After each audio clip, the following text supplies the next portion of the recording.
Bueno, me toca de nuevo presentaros al siguiente participante en el seminario, el profesor Marcelo Frías, de la Universidad Carlos III de Madrid, y es, como todos los que han ido interviniendo a lo largo de las charlas de estos 2 días, una persona especializada también en el tema relacionado con la ciencia, con la historia de la ciencia y con los viajes.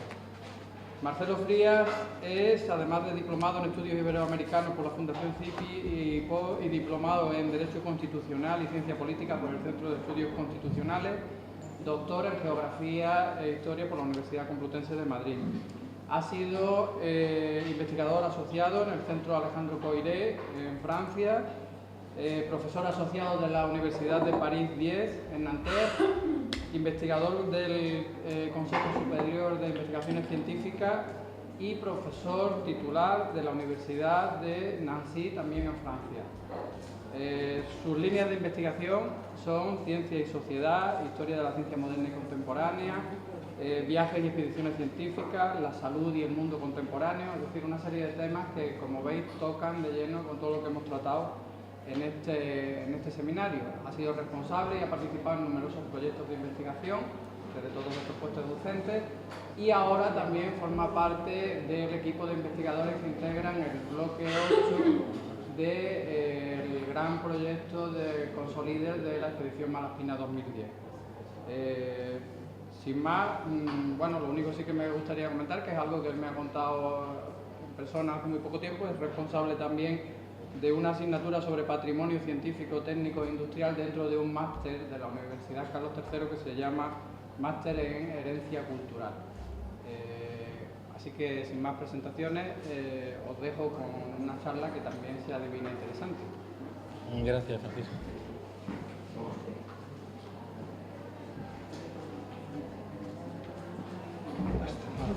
Ya está. Y se ha puesto en... Era por quitarla esta que me está tapando la cara, pero bueno, la puedo dejar así un poquito. Sí, mientras no se me ponga para poder verlos ahí.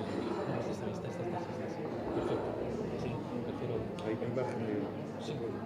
Bueno, gracias. Buenos días.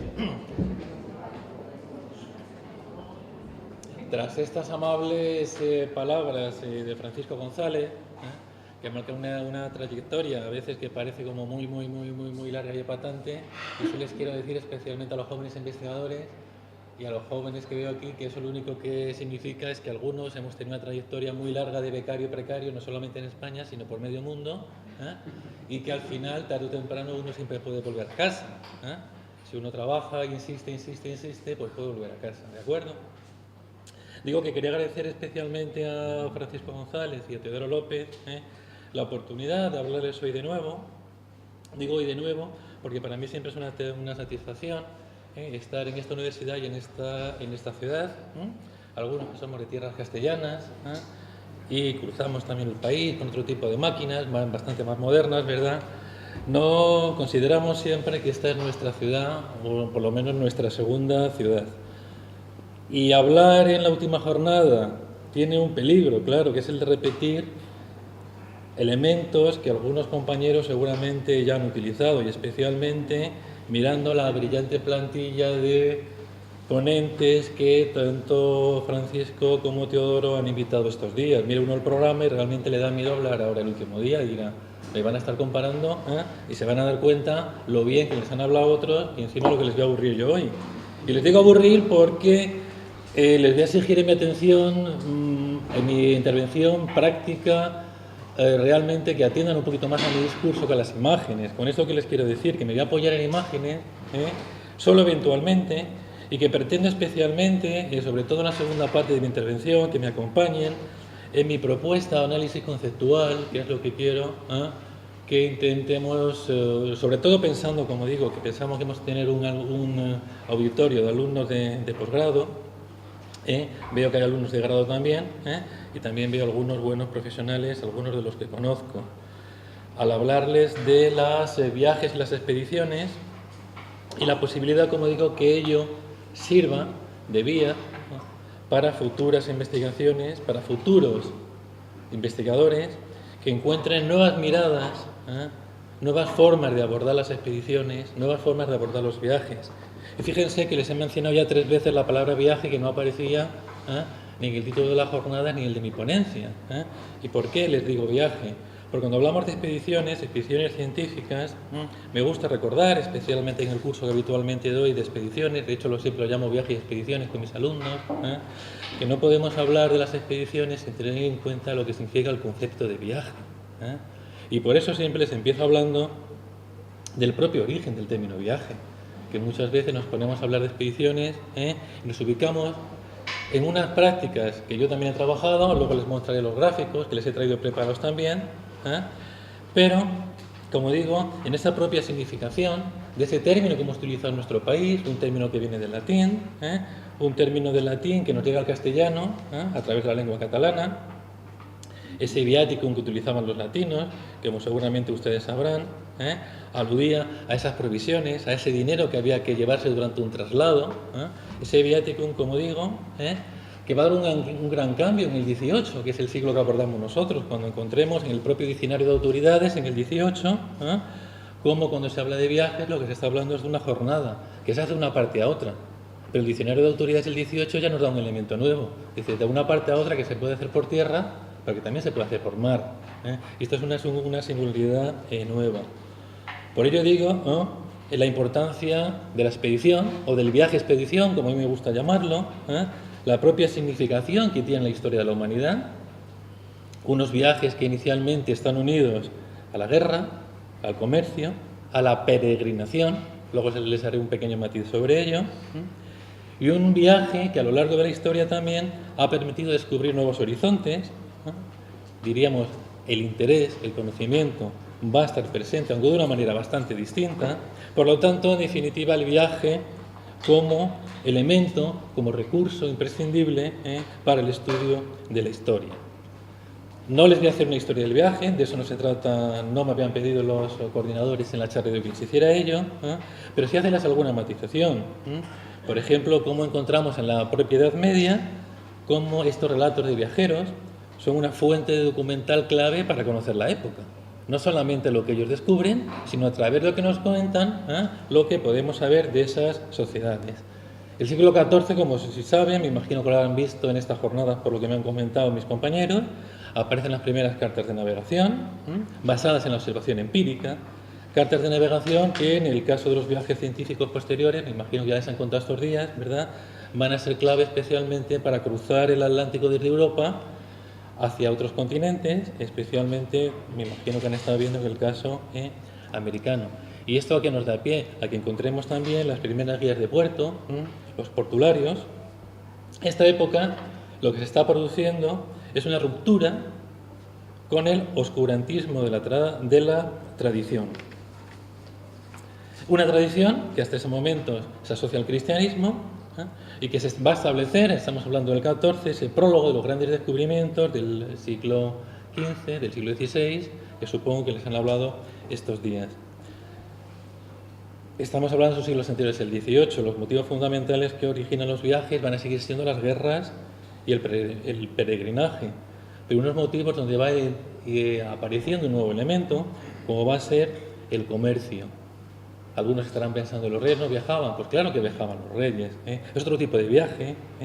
Como saben nuestros compañeros, especialmente en la Edad Media, los que trabajan en la Edad Media, también supongo que los que trabajan en la Edad Moderna, las cortes no eran estables, obviamente, eso lo saben muy bien ellos. No lo van a hacer hasta muy tardíamente. Nuestras cortes, lo que va a obligar a continuos desplazamientos.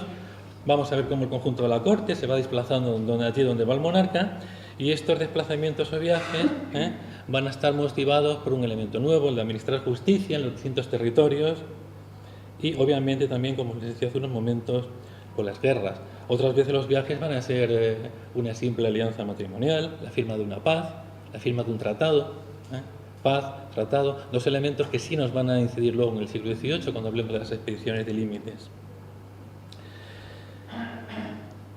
Les hablo de peregrinaciones, porque es otro de los elementos que nos ayudan a entender también los viajes. Unas peregrinaciones que van a contribuir al desarrollo del comercio y en este contexto se van a fundar, se van a construir bastantes de los elementos que luego hemos trabajado en el 18, escuadrillas, monasterios, hospitales. A título orientativo, les diré que en el siglo XIII, en una fecha tan temprana, ya se crea en Florencia el gremio de los hospedajes. Nuestros propios hoteleros seguramente lo ignoran hoy en día, preocupados por la crisis, ¿verdad? Pero muchos de estos santuarios que recogen una reliquia van a traer numerosos fieles. 3 grandes focos vamos a encontrar en estos años de los que estoy hablando. Seguramente los 3 les suenan. Santiago de Compostela, obviamente hablamos del Camino de Santiago, que es de lo que les voy a hablar ahora, Jerusalén y Roma, los 3 grandes focos de atracción de peregrinos. Junto a ellos, obviamente, uno muy poquito estudiado desde este lado de la cristiandad, idéntico cristiandad, como es la Meca, ese centro de peregrinación del mundo islámico que también ha dado otro tipo de estudios que siguen sin conocerse. Les he dicho que Santiago, ¿por qué? Porque la peregrinación a Santiago de Compostela trajo importantes consecuencias, como el propio crecimiento de algunas ciudades, los que hacen el Camino de Santiago, esto lo saben a menudo, ¿verdad?, o el nacimiento de otras ciudades. Y este Camino de Santiago se va a convertir en un importante medio de difusión de manifestaciones artísticas y culturales del mundo medieval. ¿Por qué les estoy hablando del Camino de Santiago si estamos hablando hoy, o esperan que les hable de expediciones científicas? Porque en el Camino de Santiago, una vez que llegamos, ¿verdad?, a la catedral, iba a decirle podemos, tendría que decirles hasta el martes pasado podíamos, hoy ya no podemos, podíamos encontrar el Codex Calistino, obviamente. Este Codex Calistino, cuya autoría la situamos en la época del Papa Calixto II, aunque la autoría sí la estábamos, se está en este caso adjudicando al... esto tendría que estar al principio. El Codex, como les digo, el Codex Calistinus, que se encontraba en el archivo de la Catedral de Santiago, un conjunto de materiales que se han ido formando a través de distintas épocas de forma independiente.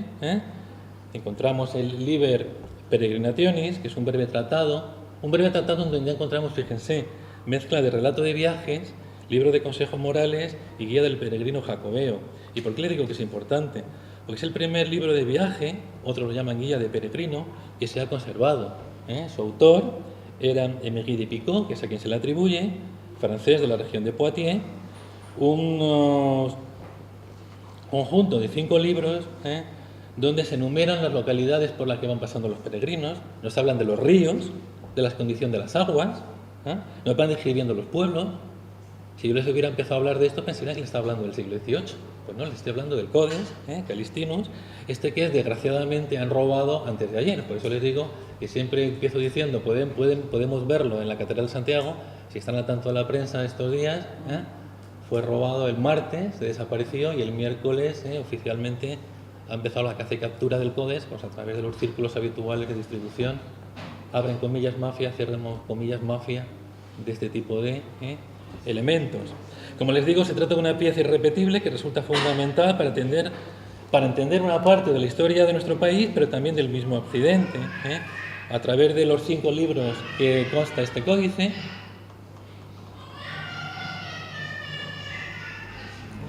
ella dice que no, está diciendo que ella no es la que se ha llevado el códice.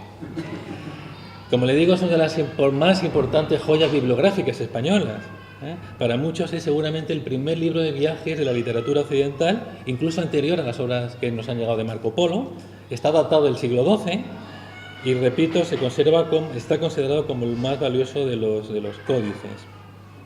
Les insisto en este códice para empezar a hablarles hoy del tema, porque si bien está aún muy lejos de esos intereses que van a tener los ilustrados, sí conlleva una serie de descripciones, como les he dicho antes, que nos acercan a esas que vamos a encontrar especialmente cuando nuestros viajeros del 18 lleguen al continente americano o lleguen a Filipinas.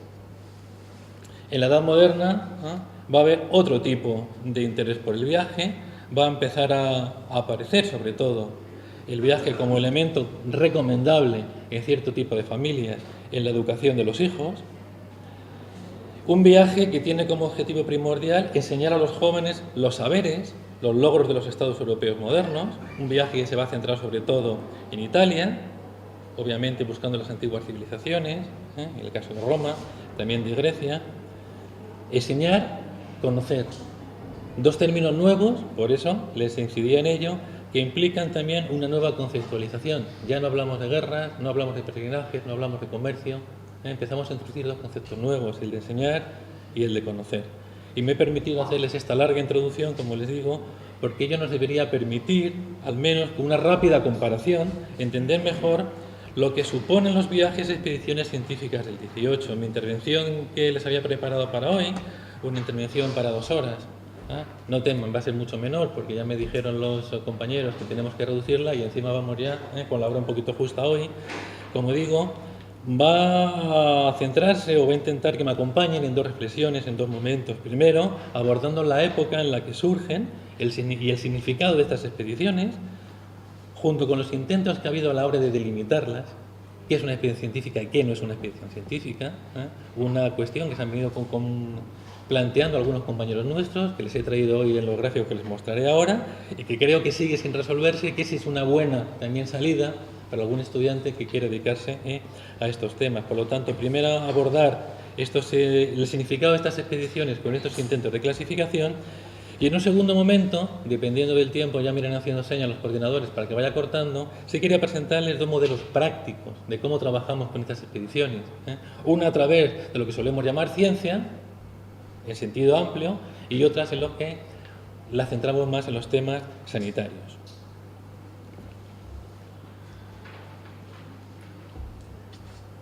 Uno de los principales aspectos de la ciencia durante el periodo de la Ilustración era la realización de estos grandes viajes y exploraciones científicas que se llevan a cabo fuera del continente europeo. Seguramente les están hablando estos días, como digo, de ello. Y estamos hablando de proyectos en los que coinciden, en los que confluyen una serie de motivaciones científicas, por eso estoy invitado hoy aquí, ¿verdad? Pero muchas veces estos elementos que inciden no solamente son científicos, incluso algunas veces ni siquiera son científicos, porque son políticos, son económicos. En el caso de la expedición Malespina, que aludía hace poquito Francisco González, ese grupo en el que participamos se está poniendo en evidencia.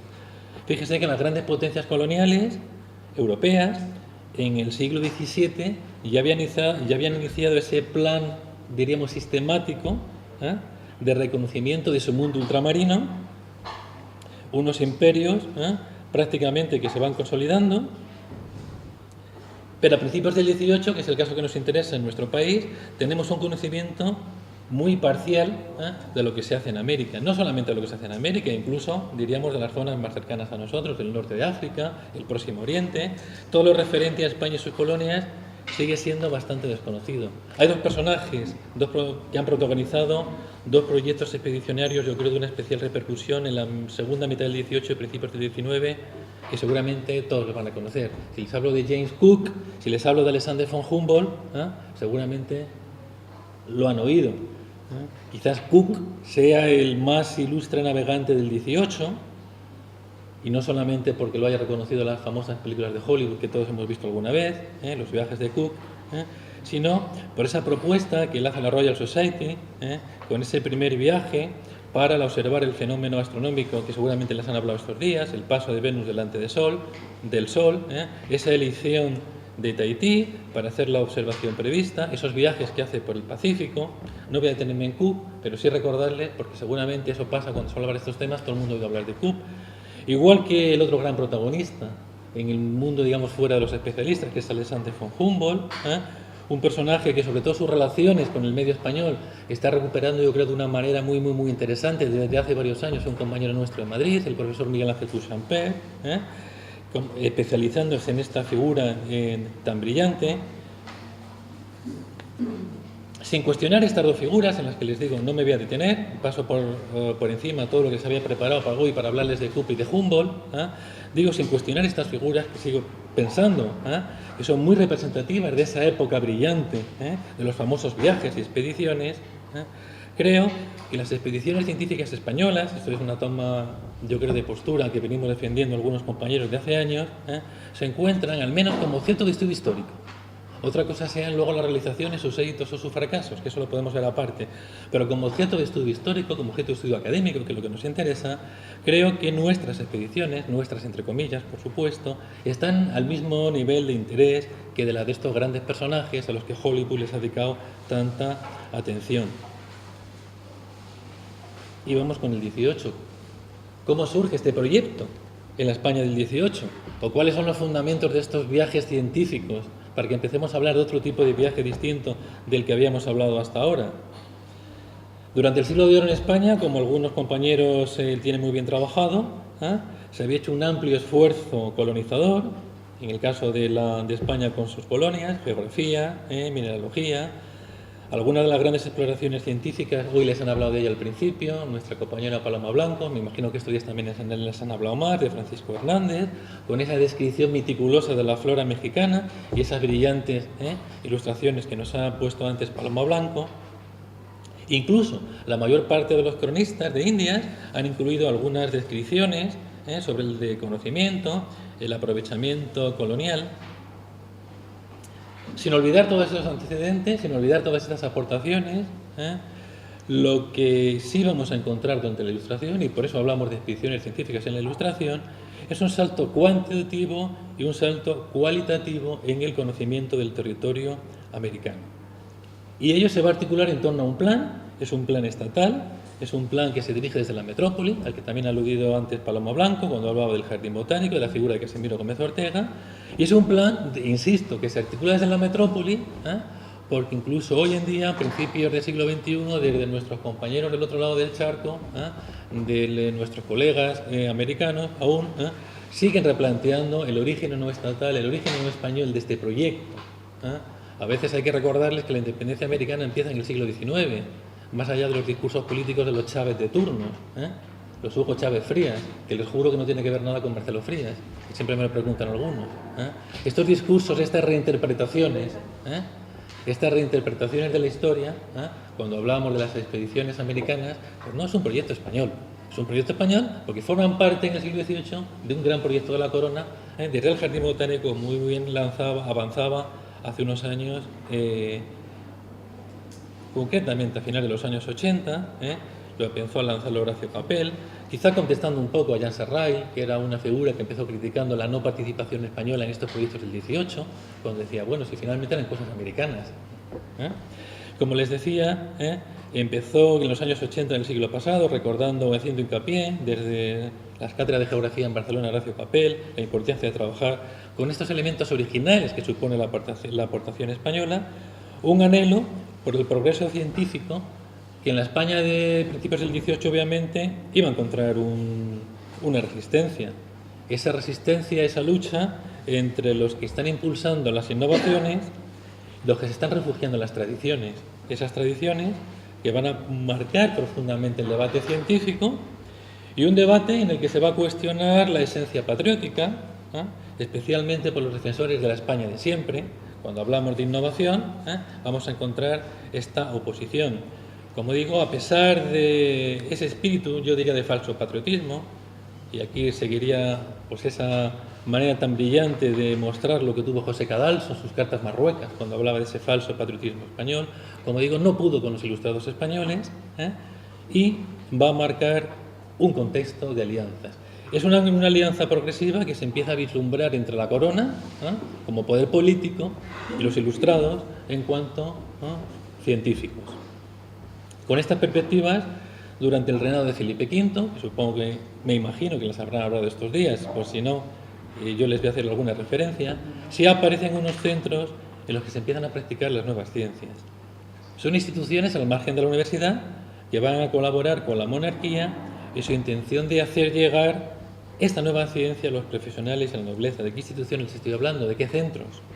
La Academia de Ingenieros Militares de Barcelona, la Academia de Guardiamarinas de Cádiz, el Real Seminario de Nobles de Madrid, la Academia Médica Madridense. Me imagino que de esto les han hablado estos días. ¿Por qué les quiero insistir en ellas? Porque, como estamos viendo, son instituciones ligadas al ejército, lo que sin duda va a ser determinante en la fuerte tendencia jerarquizante de los nuevos centros. Una orientación hacia el mundo militar que se va a profundizar con el siguiente monarca, con Fernando VI. En Cádiz vamos a tener la Academia de Ingenieros, que me imagino que les han hablado, ¿verdad? La Academia de Matemáticas también, del Cuerpo de Artillería, el propio Observatorio de la Marina. No voy a entrar en la polémica de la importancia o no de lo militar, y menos aquí me lo permitiría. Sí ha habido un debate que ha empezado, que inició estos años atrás, José Manuel Sánchez Ron, el académico, el historiador de la ciencia, el académico de la Real Academia, sabían, y si no, pues luego al final, si quieren podemos charlar sobre ello. Digo, no es el momento de plantearles el debate, pero sí hay una línea de reflexión sobre esta época que empezó a mostrar José Manuel Sánchez Ron a partir de un coloquio que tuvimos hace prácticamente 8 años, en un congreso en Menorca, cómo no solamente había condicionado, sino que había condicionado negativamente, que es su postura, aunque yo creo que no es así, esta presencia de esta jerarquización de lo militar en el mundo de la ciencia. En el aspecto sanitario destaca especialmente la creación de los colegios de cirugía, empezando por el que tenemos en Cádiz en el año 48, centros que van a aportar innovaciones en la docencia médica, que van a introducir una línea más práctica, más experimentalista, que los va a enfrentar obviamente a ese sistema mucho más tradicional que teníamos en las universidades, que estaban ancladas en esa tradición escolástica. La creación de los colegios de cirugía va a suponer un afianzamiento al mismo tiempo en las disciplinas naturales y en una enseñanza de la cirugía, pero también una enseñanza de la medicina de nuevo tipo. Se va a apoyar en la física, la química, la botánica, la anatomía, la propia enseñanza clínica. Y la botánica va a tener su signo de identidad en los jardines botánicos, de los que no me voy a extender más porque muy bien y muy brillantemente nos lo ha contado antes nuestra compañera querida Paloma Blanco.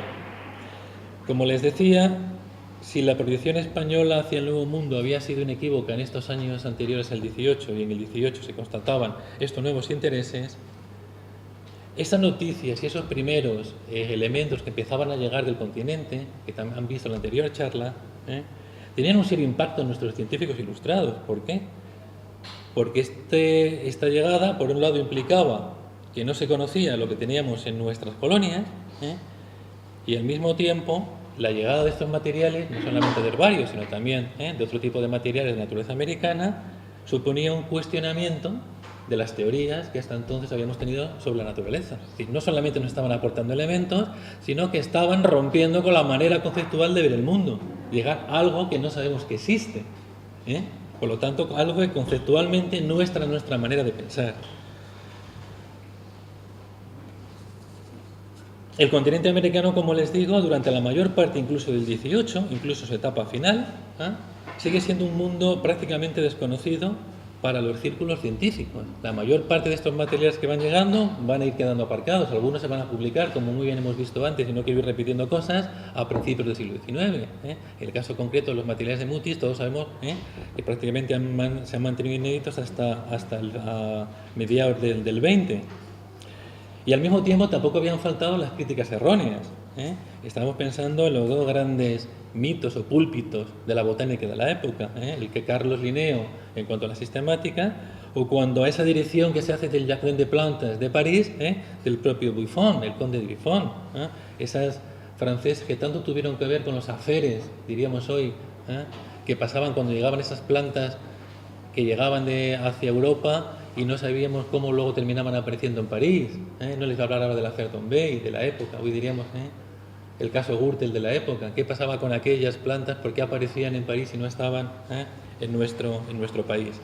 Digo que algunos grandes púlpitos, como el de propio Buffon desde París, tampoco van a ayudar mucho a comprender el modelo americano, porque muchas veces van a presentar grandes rasgos de conocimientos, esa política de gabinete que muy bien ha hablado nuestro compañero Andrés Galera muchas veces, un Buffon que imparte cátedras desde su gran museo, de su gran Jardin des Plantes en París, sin haber viajado nunca a América. Los grandes errores, incluso algunos de los grandes errores del propio Buffon, fueron corregidos en su momento por otro de los grandes expedicionarios españoles que también ha trabajado Andrés Galera, que es Félix de Azara, este español que va a su tratado de límites, cómo va corrigiendo sobre campo, diríamos, parte de esas grandes líneas que había marcado Buffon.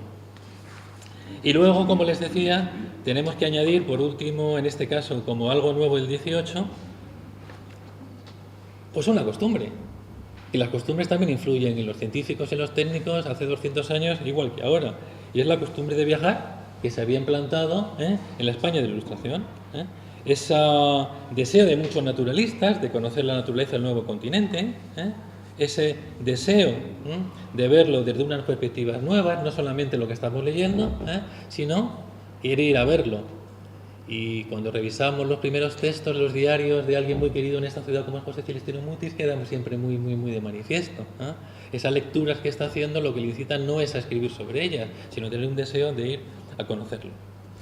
La llegada de Carlos III, y voy a ir avanzando muy rápido sobre lo que tengo, para no alargarme más del tiempo previsto, va a suponer un gran cambio. Aquí tengo que citar a las palabras de otro gran especialista en estos temas, aunque luego dejó de trabajar en expediciones, para hablar de cómo podemos entender este cambio con una frase que me pareció realmente definitiva.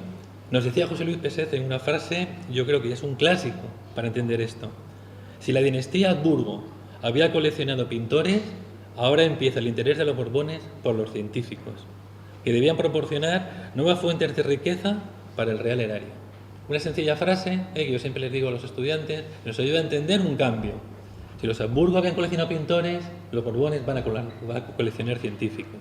Ese antiguo coleccionismo regio, nos decía Peset, cuando estudiábamos con él, que se había dirigido hacia las artes, ahora se va a preocupar, ¿por qué? Por la utilidad que los ricos especímenes que tenemos en nuestras colonias pueden aportar a la corona.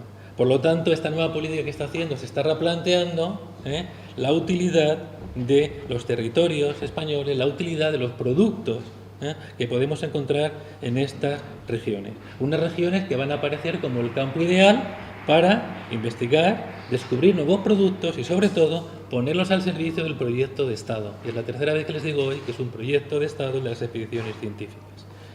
Nos encontramos, por tanto, con una serie de intereses, una serie de expectativas en las que nos vamos a encontrar una gran cantidad de expediciones. Voy a ir avanzando sobre lo que les digo que les había preparado, por lo menos para intentar aclararles algo hoy, no solamente volverles a contar esta visión mía en general, porque una de las cuestiones, como les decía al principio, más controvertidas que nos venimos planteando en las últimas décadas es la de clasificar todas estas expediciones, clasificar este conjunto enorme que de pronto un día descubrimos. Exactamente igual que el trabajo, y lo contaba de esta manera, yo creo, tan gráfica. Nuestra compañera hace en la intervención anterior.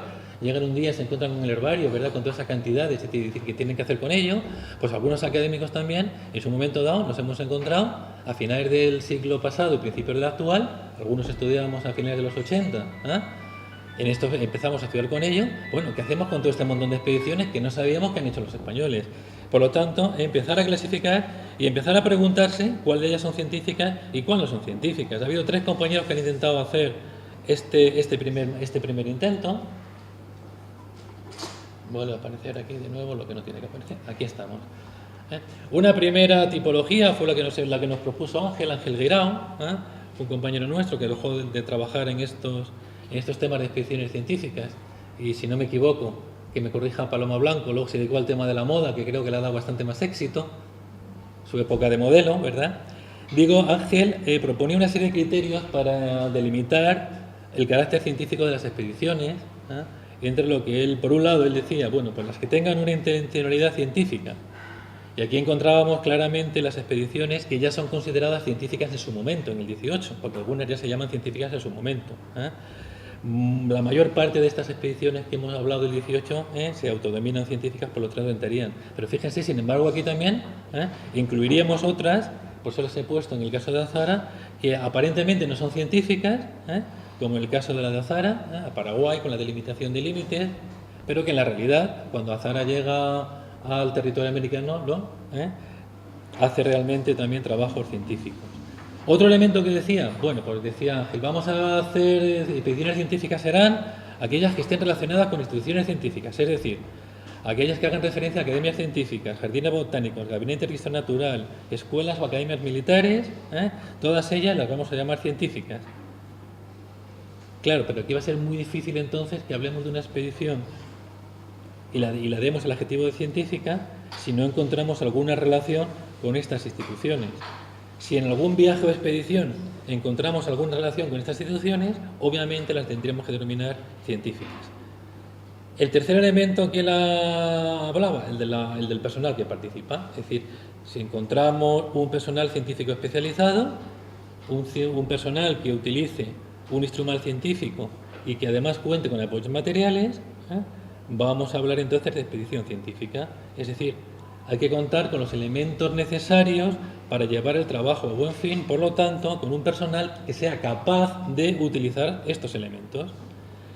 Es verdad que según va avanzando el 18, me imagino que también habrán hablado estos días mis compañeros de ello, cada vez va a ser más evidente la necesidad de tener esta preparación, sobre todo para los trabajos de la cartografía, para realizar las observaciones, no solamente en este caso cartográficas, sino botánicas, geológicas, una formación, unos métodos técnicos que va a exigir un tipo de especialistas, y no solamente especialistas, sino la propia, hoy diríamos, referencias o las propias bibliotecas. En el momento, en la época, suelen ser las grandes bibliotecas especializadas, algunas muy desconocidas también hasta el siglo XX, como citarles a Mutis, que tenía más de 5.000 ejemplares. Era desde luego la gran referencia, hoy diríamos, el Google actual para el mundo botánico en el mundo americano. 5.000 libros como lleva Mutis a Colombia, el propio Joseph Bank, que era diríamos, la gran biblioteca europea de aquella época, se admiraba diciendo, bueno, ¿cómo puede haber en el mundo americano alguien que lleve dentro de esta línea, repito, de necesidad de apoyo técnico? Luego también la promoción de adelantos, estudios o progresos científicos, y la última, la organización de la publicación de resultados y difusión. Obviamente aquí no les voy a hablar más de ello porque ya les he hablado antes también, Paloma, un poquito de la importancia de estas publicaciones, la importancia de la difusión para que podamos considerar algo ciencia o no. Les había traído también la propuesta de Ana María Verde Casanova. A mí me parece una propuesta bastante sencillita, muy elemental, pero fue la primera que se atrevió realmente a entrar en un mundo donde pues, no nos atrevíamos prácticamente ninguno. Ella hablaba de dividir solamente las que son botánicas, las que tienen tratados de límites con Portugal, y luego dejaba de lado la de circunnavegación, la de Malespina. No nos vamos a detener en ella. Quizá más interesante es la primera de las dos que nos hizo Francisco de Solano, Paco Solano. Paco Solano había abordado la clasificación poniendo límites, en principio en el año 35 con la expedición geodésica hispano-francesa a Quito y terminando con la de Seixai Mociño en 1803. Y él marcaba una diferencia entre viajes científicos y comisiones montadas con escaso personal, lo que él consideraba que no era científico. Él aquí hacía dos grandes grupos. Por un lado, las que habían tenido un interés astronómico, pues algunas les he puesto aquí de ellas, la hispano-francesa Quito, la de las propias de límite, las oceanográficas, y por otro lado las botánicas, que parece que en todas las divisiones tienen cuerpo propio. Las botánicas sí parecen que es la única que se salva en todas las divisiones que les voy a presentar. Obviamente encontramos las tres grandes, la de Perú y Chile, dije Ruth y Pavón, la del Nuevo Reino de Granada con Mutis y la de Nueva España con Seixai Mociño. Él hablaba además de la mineralógica, las dejaba aparte en el caso de las de Euland, y una que sigue apareciendo aparte siempre, que es la propia de Alejandro Malespina, la que él siempre ha considerado la expedición por excelencia. Una segunda intento que yo creo que le hemos agradecido todos, porque repito, es un tema en el que no es fácil siempre entrar. Una segunda propuesta que él nos hacía entonces decía, vamos a insistir entre diferenciar lo que es una expedición científica y lo que es el resto de viajes. Por lo tanto, vamos a ver la forma de las expediciones, las que son expediciones verdaderas, él las llamaba, les he puesto aquí algunas de ellas. Luego, la otra división que él proponía, por sus ámbitos, es decir, quién está buscando materiales botánicos, quién está buscando materiales geológicos, quién está buscando materiales mineralógicos, cuáles son empresas mineras, cuáles son empresas hidrográficas.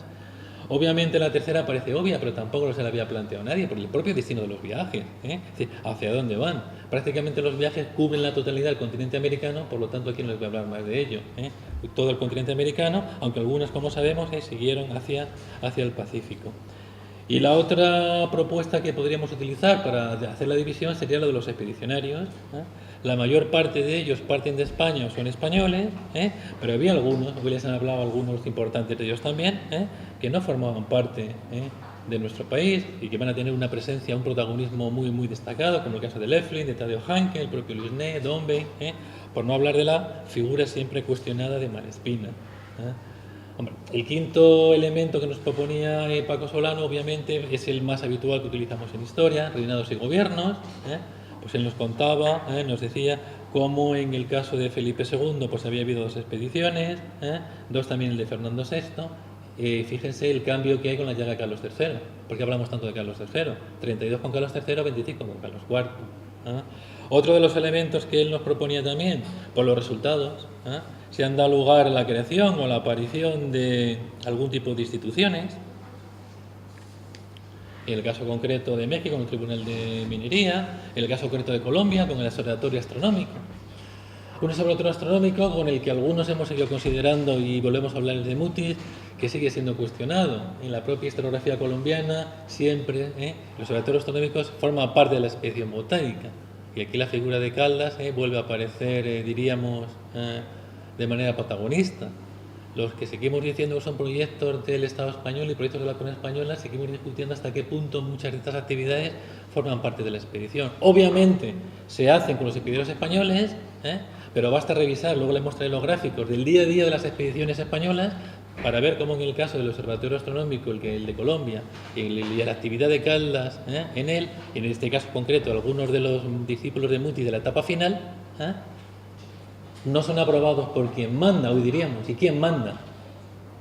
¿Quién es el que manda en nuestras unidades, en nuestros centros, o en nuestra casa? ¿Quién controla el dinero?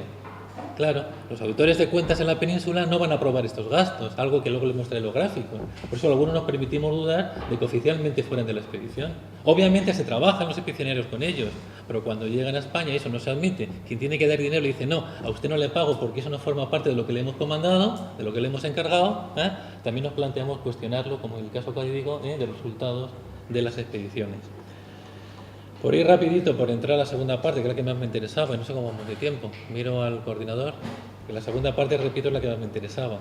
Una última propuesta que nos hacen Ángel Guirao, en este caso con Fermín del Pino, que empezó a trabajar también en un intento clasificatorio, yo creo mucho más interesante, era esta, en la que ellos consideraban, por un lado, 2 tipos de elementos, el geográfico y el naturalista, y luego 4 elementos con los que van a jugar o van a variar. Si son expediciones estatales o privadas y si son nacionales o internacionales. Entonces, jugando con estos elementos, pues nos encontramos este tipo de división. Estatales, pero de iniciativa internacional, estatales o de iniciativa nacional, estatales de iniciativa plurinacional, o, en este caso, no estatales, privadas de iniciativa nacional o internacional. Yo creo que las permutaciones ya no daban para más con estos 4 elementos, que son con los que han jugado para intentar hacer estas clasificaciones. Lo voy pasando rapidito, digo, porque me interesa más llegar a la reflexión de la segunda parte con todos ustedes, y todo esto, como ya les han aclarado, y si no les digo yo, lo van a tener mucho más desarrollado directamente a través del enlace que les dan los directores de los cursos. Terminar con una última, en este caso, propuesta que nos hacía Manuel Lucena Salmoral, o Manuel Lucena Padre, como lo conocemos en el mundo académico, para distinguirle de Manuel Lucena Giraldo, o Manuel Lucena Hijo, ¿verdad?, donde él se centraba en las expediciones solamente de Carlos III. Él solo identificaba 20. Fíjense o recuérdense que les he dicho antes que Paco Solano identificaba 32.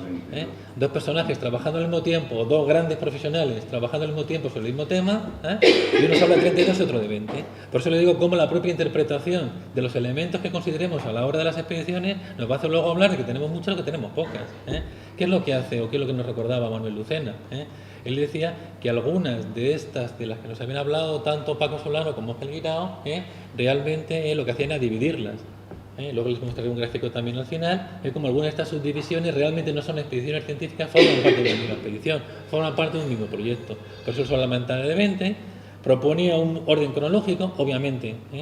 Luego, ese sí se le preparaba el orden cronológico entero, no les voy ahora a aburrir con ello, pues no tiene mayor complicidad, fecha tras fecha. Las expediciones, pues una detrás de otra, ahí están todas. Luego él se preguntaba también por la finalidad geopolítica, donde prácticamente de sus 20 incluía 15, y luego el tipo de relación con la frontera, que es un elemento muy, yo creo, interesante que introdujo él y que luego ha seguido también trabajando en Manuel Lucena Hijo, también en el concepto de frontera, a la hora de estudiar expediciones, sobre territorios que están, en verdad, en fronteras ocupadas, en fronteras más o menos disputadas con otras potencias, o dentro de lo que es la América continental. Como les decía, esta visión general de las expediciones me interesaba mucho más presentarle dos casos concretos. Uno que tiene que ver directamente con la primera parte del título de la conferencia, más centrado en ciencia, y una segunda parte que tiene que ver más con la otra parte, con sanidad. En esta segunda pincelada, que la voy a centrar especialmente en el Virreinato de Nueva Granada, y una expedición que sirve de referente especialmente a ese territorio, el territorio neogranadino, y que tiene como director precisamente pues, a uno de los gaditanos más ilustres, hoy ampliamente citado aquí, y que aunque quizá no está reconocido fuera de nuestro ámbito, fuera de esta ciudad o fuera de los especialistas, creo que sí debería serlo. Y sí lo es en el caso americano y aún no lo es en nuestro país. Más allá, como decía también un compañero de esta universidad hace un par de años, Cándido Martín, en una exposición que hizo en la Diputación, más allá de que todos lo recordemos por haber estado en el billete de 2.000 pesetas, como gráficamente nos mostraba Cándido, profesor de esta universidad, enseñándose el billete. Ahora todos ya saben de quién les estoy hablando. Si estoy hablando del Virreinato de Nueva Granada, un virreinato que se conforma a principios del siglo XVIII con la integración de Nueva Granada, de Venezuela y de Quito, y un virreinato que con la llegada del siglo XVIII también se encuentra sumido en una profunda crisis. Y un referente científico importante, ¿por qué? Porque en este virreinato vamos a encontrar un proyecto financiado por la corona española, cuarta vez que lo digo hoy, financiado por el Estado español, financiado por la corona española, y que a la postre va a ser una de las expediciones más impactantes en el territorio americano, como exponente de una empresa que cuenta con apoyos en la metrópoli, aunque luego en su discurrir práctico, ya lo veremos, goce o actúe con total autonomía. Como ya se habrán imaginado, les estoy hablando de la Real Expedición Botánica, una expedición que se denomina botánica, pero que en realidad es una auténtica institución científica en el territorio americano. Y en ellas, obviamente, les estoy hablando de esta figura, que todos saben que es José Celestino Mutis, por el destacado papel que juega no solamente entre las personalidades hispano-colombianas que más han aportado, yo que diría, a este mundo complejo de la actividad científica, sino por la propia relación que va a tener con la sociedad americana y por la propia traslación, diríamos, de conocimiento en esos tres modelos, no solamente traslación, sino apropiación y explotación del conocimiento. Y aquí la primera cuestión que nos preguntamos o que nos planteamos también algunos que no les gustaba a nuestros compañeros del otro lado del Atlántico, especialmente en Colombia, era cuestionar a Mutis como científico. Y bueno, viene este señor acá y dice a decirnos que Mutis no era científico, me estará mirando alguno con mala cara. ¿Por qué les digo esto? Hablar de Mutis como científico o hablar de estos expedicionarios, en el caso concreto del que les estoy diciendo, más quizá como gestor científico. Yo creo que en el caso de Mutis y su actividad en el continente americano no hay duda de su labor científica, por lo tanto no se me asusten, no voy a negar su valía científica, ¿verdad? No hay duda de su labor científica, su propia formación en medicina, Sevilla, a través del Colegio de Cirugía, después en Madrid, en el Botánico con Barnades, la propia actividad que desarrolla en el continente americano en matemáticas, en medicina. Obviamente estamos hablando de un científico con una opción científica. Pero sin embargo a mí siempre me ha parecido más relevante abordarle de otro prisma, que no se ha considerado, yo creo, prácticamente hasta finales de los 90, y sí se está abordando desde principios del siglo XX. Y es actuar o intentar analizar la labor de estos personajes en tanto que gestores de un proyecto que desarrolla en un territorio desconocido. Es decir, su labor más como gestor científico que como científico real. Y las explotaciones mineras, volvemos con las imágenes, eran algunos de los tratados que les había preparado de cómo se va la ciencia a lo largo del 18 haciendo más práctica.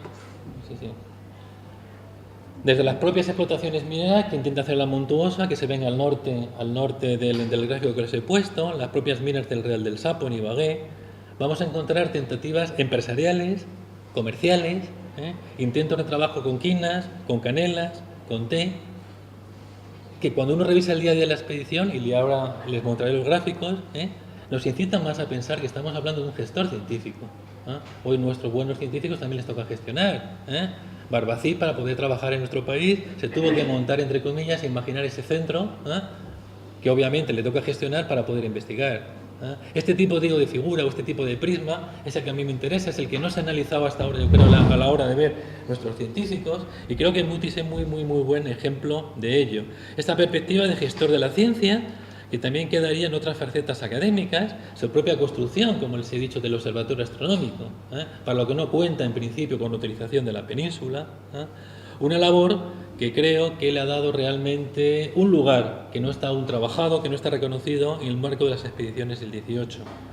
De todas estas facetas de las que les estoy mencionando, quizá la más importante en un primer momento son las explotaciones mineras, como les decía. ¿Y por qué les saludo a ellas? Porque su intento de conseguir un mejor rendimiento de ellas, de trabajar con estas explotaciones mineras, le hace tener un juicio negativo de lo que ve en el continente americano, el que es muy crítico con el tipo de explotación que encuentre allí. Y esto fue un elemento que a punto estuvo de que no existiera el Mutis que actualmente conocemos. Por eso me gusta hablar de las minas de Mutis. Este Mutis, o este proyecto español que desarrolla Mutis en Colombia, estuvo a punto de no llevarse a cabo por esta crítica que él encuentra sobre la minería del país. ¿Por qué? Porque él entendió que lo que se hacía allí no era bueno. Él cuestionaba concretamente el método tradicional que se empleaba, que era el de la amalgamación. Él defendía que había que potenciar la técnica de fundición. Y ello le hizo pensar abandonar el territorio e irse a Suecia a aprender las nuevas técnicas. Y en este momento, o en esta coyuntura en la que está decidiendo si se va o no se va, imaginamos todos que pudieron en él más sus intereses naturalistas, y ese proyecto que ya tenía de estudio de la flora, que es lo que le hace que se quede en el territorio de Nueva Granada y conozcamos toda esa labor que ha desarrollado y que todos hemos reconocido desde nuestro país. Es así que desde el año 83, con la aprobación oficial de este proyecto, como muy bien nos explicaba antes Paloma, se abre un nuevo espacio en el quehacer científico. Fíjense que les hablo de un nuevo espacio. Estamos hablando de un nuevo espacio, en este caso mucho más conceptual, no solamente físico, porque ya no estamos hablando de un proyecto personal de un individuo que lleva a cabo, sino de un amplio proyecto que cuenta con financiación estatal y que al mismo tiempo se va a convertir en eje de la articulación de un territorio concreto. Este territorio no granadino que va a tomar como referente la labor de la expedición. Por lo tanto, no va a haber solamente algo que llega y me dan, sino algo de lo que yo quiero participar. Aquí vamos a ver, y les voy a explicar en la segunda parte, cómo esto nos permite también ver estos cambios de actuación de la sociedad a partir del estudio de las expediciones. No solamente lo que hacen las expediciones, sino cómo a través de ellas van cambiando. No les voy a aburrir con esta expedición a lo largo de 25 años, ¿verdad? Sin marcarles una serie de 6-7 puntos que les he traído hoy y que tienen que ver, por un lado, cómo desde la dirección de este proyecto se están llevando a cabo muchos de los referentes ilustrados. Mutis va a tener muy presente el sentido de lo útil en todas sus actividades, y este sentido de la utilidad va a estar presente en las posibles aplicaciones de los recursos. Un científico preocupado por 3 plantas que claro que tienen resonancia científica en nuestro país. La quina se está prácticamente difundiendo, los grandes diccionarios de historia natural, el propio de Terville, en Francia están hablando de la quina, claro que sí. Pero ¿cuál es la preocupación de nuestro hombre, de nuestro gestor científico? Quina, canela y té. Fíjense, la práctica totalidad de la historiografía sobre Mutis ya admite la obsesión por el ramo de la quina. Pero es una obsesión que va a marcar el resto de actividades científicas. Una quina que se desea en Europa, cuyas cualidades se resaltan desde Europa, las cualidades científicas de la quina. Las fiebres tercianas estaban haciendo estragos en el 18, pero una quina y una explotación que puede dar lugar también a la obtención de recursos. Y esto va a ser realmente el móvil final de la explotación de la quina. La obtención de recursos. ¿Qué puede aportar al real? ¿Qué puede aportar al monopolio real? ¿Qué puede aportar al real erario? Trabajar con la quina. Y claro, los expedicionarios españoles, estos científicos también lo saben muy bien, que para que les financien, para que les den dinero para sus intereses, tienen que convencer, en ese caso a los gobernantes españoles del 18, que les va a reportar alguna utilidad. Y eso va en el fondo de los discursos de Mutis con la quina. Y en la canela, pues nos vamos a encontrar cosas similares. Desde fechas muy tempranas ya sabemos que en América la canela que estamos encontrando en el 18 no es la cinnamomum, no es la canela que están comerciando los holandeses, pero no por ello se va a desistir de intentar trabajar la canela en América. ¿Por qué? Para intentar contrarrestar, para intentar en cierta manera competir con esa canela con la que están comerciando los holandeses. El otro elemento, el té, el que hemos llamado té de Bogotá, pues vamos a encontrar algo similar. Con la canela se va a intentar competir con el té, perdón, con los holandeses. En el caso concreto, con la planta de Ceilán, la canela de Ceilán. En el caso del té se va a intentar competir con el té de China, en el caso del té de Bogotá. Aparece claro, por tanto, cómo este proyecto, de lo que todos hemos hablado siempre como una expedición científica, en la práctica va a dar lugar pues, a una incipiente industria comercial en un territorio determinado. El interés, los consiguientes proyectos sobre la quina van a dar lugar a auténticas dinámicas de empresa. La quina se almacena en Honda y Mariquita, desde Honda y Mariquita se va a trasladar con el Magdalena hacia Cartagena de Indias, de donde Cartagena de Indias se va a trasladar posteriormente hacia España. Como les digo, un conjunto de una creación de un auténtico entramado comercial e industrial a partir de una expedición científica. La expedición botánica asimismo también nos permite trabajar, en este modo de una expedición científica, también nos permite abordar los sistemas de trabajo. En el caso concreto de esta expedición podemos ver cómo hay un rígido sistema vertical de trabajo, cuyo análisis también nos va a permitir ampliar el conocimiento de cómo funciona la estructura de una empresa, un modelo de empresa científica a través del sistema de trabajo. En este sistema las relaciones laborales siguen un sistema muy vertical, un sistema muy paternalista, con un mutis que se encuentra en la cúspide y que va a tener influencia tanto en los salarios como en la propia regulación diaria de festivos, no festivos, etcétera, con los trabajadores. Les decía que se ve traer algunas de las figuras, no sé si se ven bien o no.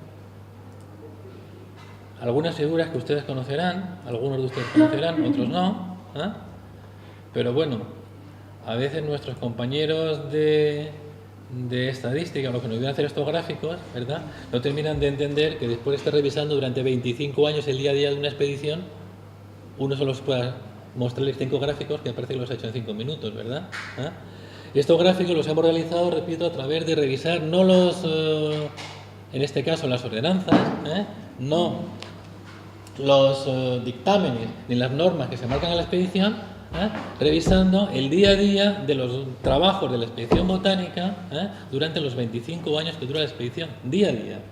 Hemos podido integrar estas tablas que nos permiten ver, por ejemplo, la línea evolutiva, en este caso de cargos, para poder comparar con la línea de gastos. Y después de 1808, que se corta la línea. Ahí es donde la hemos dejado. ¿Hay un batacazo? En el 8, me imagino que todos los que están en Cádiz saben qué pasa en 1808. Sí, bueno, sí, claro, ¿sabes? En el 8 muere Mutis, y este seguimiento diario se deja de hacer.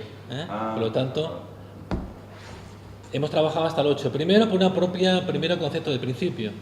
O sea, que la expedición es la que dirige Mutis. En el 8 muerto Mutis hay otra cosa que no es la expedición, la post-expedición botánica.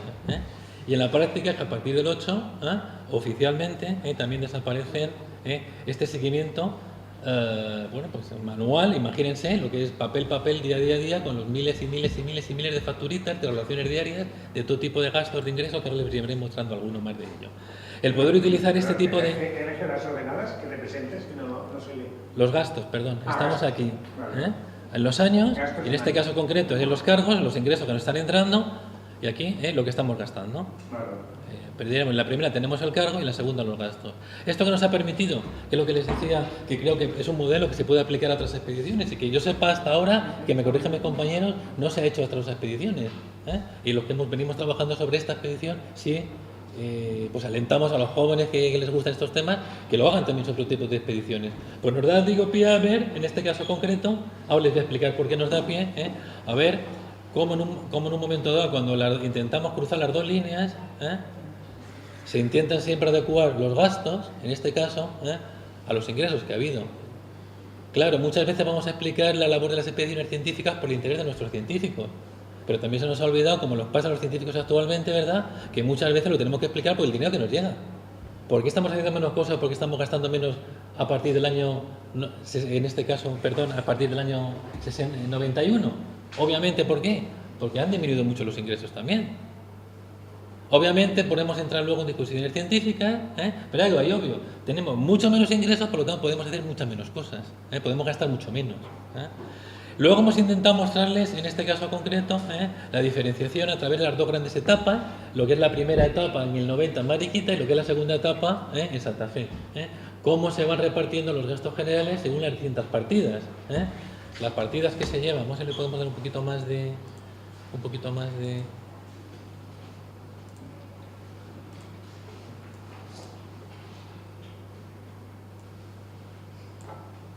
Creo que en 175 lo vamos a ver bien aquí. Esa parte principal que se llevan, en este caso concreto,